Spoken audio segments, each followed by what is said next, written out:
With the launch of the United module, we've had people asking, how does this compare to the other LEDs in the market? So we're gonna show you this box here. We had to set this up with two cameras because if you're looking at that one, they probably honestly look the same because that's just how cameras work. So we have a second camera that's sitting up down here.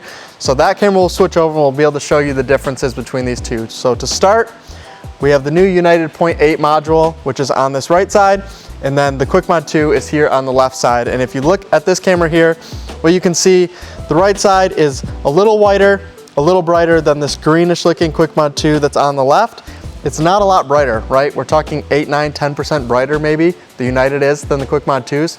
However, Qwik Mod 2s are about 76 cents a module. The Uniteds are 0.53, 53 cents a module. So much cheaper, almost 25% cheaper, a little brighter and a little whiter than the Qwik Mod 2s. So that's for the 0.8.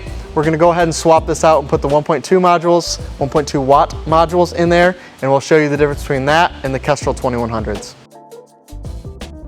We went ahead and swapped out the modules. So if you look at this box now, on the left we have the United 1.2s, on the right is the HanleyLED Kestrel 2100s. I'll open this up so you guys can see what we're playing with here. There's just two modules on each side. There's no games here. If I flip this face over so it's on the way it wasn't before, you can see the one on the left just looks whiter, brighter, and it's cheaper than the module that's on the right. United 1.2s, 56 cents a module. The HanleyLED Kestrel 2100s, 65 cents a module. So whatever modules you're currently using, we want to show you this demo. So reach out to us, we'll plug your modules into this box. You can see it. Our sales reps all have these boxes, so they'll come to your shop, show it to you in person, and convince you that the United module is going to be whiter, it's going to be brighter, and it's going to be cheaper than the modules you're using now. So reach out to us, and we'll send a sales rep out and you can put these LEDs into your signs and into your cabinets. Thanks for watching, guys. We'll see you in the next video.